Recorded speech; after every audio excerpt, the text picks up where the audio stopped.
Assalamualaikum warahmatullahi wabarakatuh. Alhamdulillah, puji syukur kehadirat Allah Subhanahu wa Ta'ala.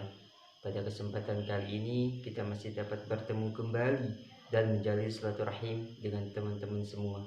Semoga di pertemuan kita kali ini kita selalu dalam hidayah dan naungan Allah Subhanahu wa Ta'ala. Amin ya rabbal alamin. Al-Quran adalah kitab suci umat Islam yang paling utama. Al-Quran adalah pedoman umat muslim di muka bumi ini. Jadi bisa kita perhatikan di sekeliling kita, tidak sedikit orang membaca Al-Quran setiap harinya. Bahkan ada yang sampai menghafalnya, ada yang sampai 30 juz, 20 juz dan sebagainya.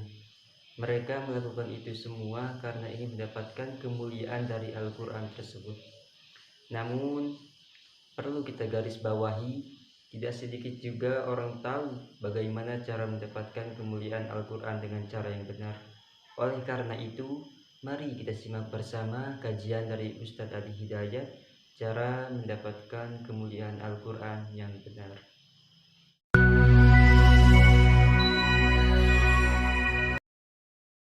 وَيَقْطَعُونَ مَا أَمَرَ اللَّهُ بِهِ أَن يُوصَّلَ. Seringkali memutus apa yang Allah perintahkan untuk disambungkan. Memutus hubungan. Memutus apa yang Allah perintahkan untuk disambung. Ini babnya banyak. Saya ulang, babnya banyak. Saya ambil contoh yang paling gampang dengan akhlak. Awas, tes nih. Dengan orang tua. Awas, jangan-jangan ngaji sekarang kelihatan nyaman, enak, baik-baik dan sebagainya, ternyata dengan orang tua belum selesai masalahnya. Orang tua dengan anak harus nyambung tidak? Harus sayang tidak? Maka kalau ada anak berbuat tidak baik kepada kedua orang tua, walaupun dia akan dipaksa untuk mengaji, jangan harap mendapatkan manfaat yang cepat dari Quran yang dia kaji itu. Mandek pasti itu. Persamaan terbaliknya, kalau Anda menginginkan anaknya ingin cepat lekat dengan Quran, maka berbuat baik pada orang tua. Persamaannya dipersamakan lagi, kalau ibu ingin anaknya dekat dengan Al-Quran, ya, maka ibu sayangi anak, perbanyak doa kepada Allah, mintakan supaya anak itu bisa lekat dengan Quran. Saya kadang berat cerita ini ya, karena ibu saya pun pasti lihat. Tapi kadang saya berbagi untuk menguatkan diri dan meneguhkan niat bahwa mudah-mudahan pahala mengalir gitu.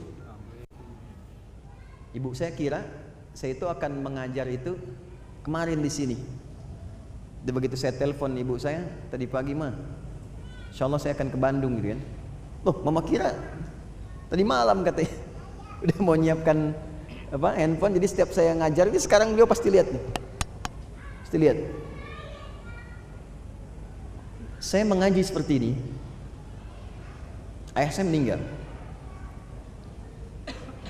Dan yang saya dapatkan mushaf di kamar beliau. Jadi saya tidak mewarisi pakaian beliau. Tidak mewarisi perhiasan beliau. Jam misalnya atau apa. Tapi saya mewarisi mushafnya aja satu. Saya singkat sajalah supaya saya masih sanggup untuk mengajar. Saya bawa mushaf itu, saya datang ke ruang tengah, saya buka, saya menghadap kiblat, saya katakan, ya Allah, saya sekarang tidak punya kemampuan untuk bisa berbuat baik dalam keadaan ayah hidup karena sudah meninggal. Maka beri saya kesempatan untuk menjadikan setiap bacaan Quran ini, setiap hurufnya mengalir pahalanya untuk ayah saya dan ibu saya. Maka saya mulai membaca, keluar air mata. Saya baca dengan salah satu niatnya pahalanya mengalir untuk orang tua. Untuk ayah menerangi kesendirian beliau di alam kubur sana, dan ibu membahagiakan beliau. Saya baca. Anda tahu apa yang terjadi? Tiba lisan saya saat itu tidak bisa berhenti membaca, baru selesai ke ayat 40 di Al-Baqarah. Dan yang dibaca itulah yang sulit untuk keluar dari benak kita, dari kepala, dari mulai bacaannya, hurufnya, posisinya, artinya, macam-macam. Sejak saat itu Dan itu terbiasa sampai dengan sekarang. Jadi saya ingin katakan, menyambung hubungan dengan yang Allah perintahkan disambung, dengan orang tua, dengan ibu, dengan ayah, kasih sayang yang baik, berikan perhatian, doa. Itu salah satu fadilahnya, mempercepat kemampuan kita untuk menangkap petunjuk dari Al-Quran. Dan itu yang dilakukan oleh ulama-ulama dulu. Ibu jangan lihat Imam Syafi'inya sekarang karya dan umatnya banyak. Kalau Anda pengen tahu, Imam Syafi'i itu bisa demikian, salah satunya perjuangan ibunya yang single parent. Lahir di Gaza, datang ke Mekah digendong-gendong tuh dari tawafnya sampai diajarin dan sebagainya. Jadinya seperti sekarang. Imam Ahmad bin Hambal, ibunya single parent. Apa yang dilakukan? Musim dingin pun itu masih masak air, Bu, Pak. Diwudukan ibunya. Digendong di tempat, disimpan di majlis ulama, ngaji di situ sampai jadi bintang setelahnya. Murid Imam Asy-Syafi'i. Imam Al-Bukhari itu yang berjuang ibunya single parent. Mazhabnya Syafi'i. Jadi ada persamaan antara menyambung sesuatu dengan erat dengan dan petunjuk dari Al-Quran. Maka kalau ingin mendapatkan kemuliaan Al-Quran, dimulai dengan salah satunya apa? Minta ridho orang tua siapa yang masih ada. Minta doa. Ibu jangan diminta, doakan anaknya.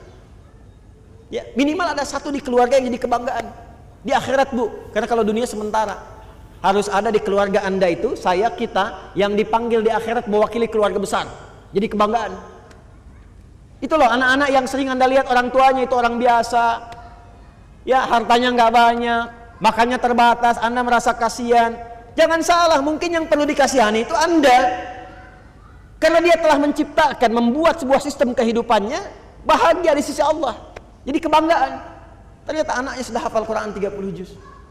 Ternyata orang tuanya hafal Quran dengan 7 riwayat. Dan dia siapkan anaknya di kebanggaan di akhirat. Saat orang tua yang kadang dipandang sebelah mata di dunia itu, bahkan anaknya mampu memakaikan mahkota di kepala ibu dan ayahnya di hari kiamat kelak. Anda ada di mana?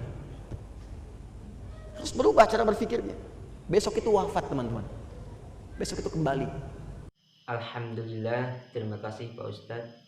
Semoga apa yang beliau tadi sampaikan dapat kita pahami.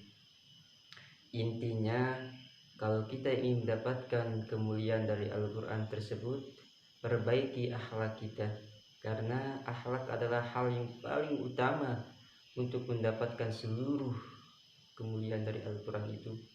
Jadi percuma saja walaupun kita sering membaca Al-Quran dan sampai menghafal Al-Quran, tapi kalau akhlak kita jelek, kemuliaan Al-Quran itu tidak akan menempel pada badan kita. Oleh karena itu, perbanyak baca Al-Quran dan perbaiki akhlak kita, maka kemuliaan Al-Quran tersebut akan menempel di badan kita.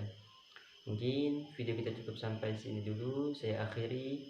Akhirul kalam. Wassalamualaikum warahmatullahi wabarakatuh.